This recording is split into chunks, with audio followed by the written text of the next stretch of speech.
டேய், யாருடா வீட்டில்? என்னடா பாத்திரம் வச்சுருக்கிறீங்க? என்னடா தும்பிக்கையோட மூக்கு கூட காணாமல் இதில் எப்படா தண்ணி வச்சு நான் குடிக்கிறது? எவன்டா இந்த வீட்டை கட்டுனவன்? கதவு செஞ்சுருக்கான் பாரு, கதவு. இந்த கதவுக்குள்ளே ஒரு யானை நுழைய முடியுமாடா? நான் எவ்வளோ கஷ்டப்பட்டு நான் டேய் எவன்டா அவன் மஞ்சள் பையை தூக்கி வீசுறவன்? இந்த பைய எதுக்குடா? ஓ, உள்ளுக்குள்ளே அரிசி வச்சுருக்கிறியா? சரி சரி, பொழைச்சிப்போ. உன்னை நான் பேசாமல் விட்டுறேன்.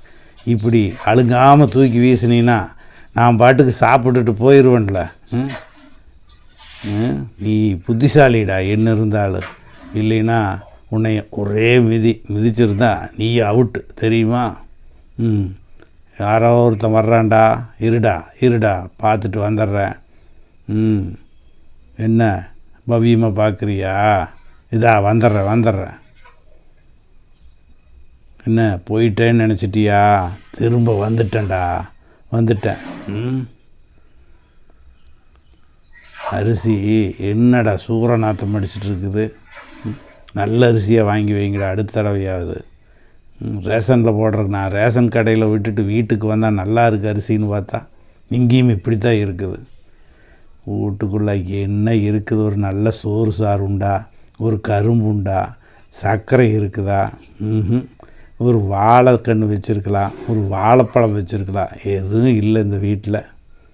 என்னவோ தெரிஞ்சோ தெரியாமையோ உன்ற வீட்டுக்கு வந்துட்டேன்.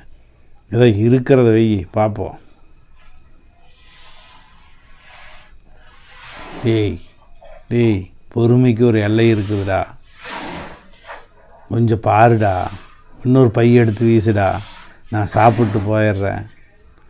எத்தனை நேரம்டா பொறுக்கி சாப்பிட்றது?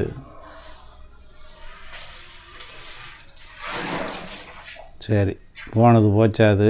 அப்படியே எல்லாம் எடுத்து பத்திரமா வச்சுக்கோ. எல்லாம் கேஸ் சிலிண்ட்ரு, அடுப்பு எல்லாம் கீழே தள்ளி விட்டுட்டேன். பார்க்குறக்கு கொஞ்சம் சங்கடமாக தான் இருக்குது. இருந்தாலும் இனி அடுத்த தடவை வரும்போது இந்த கதவை கொஞ்சம் ஹைட்டு ஏற்றி வை. நான் உள்ளே சாதாரணமாக வந்துட்டு போகிற மாதிரி வை. என்னமோ வாசம் அடிக்குது. அதை நல்லா இருக்குது, சாப்பிடலாம்னு பார்த்தா கிடைக்குது. கிடச்சிருச்சு. இதை தூக்கிட்டு போகிறேன்.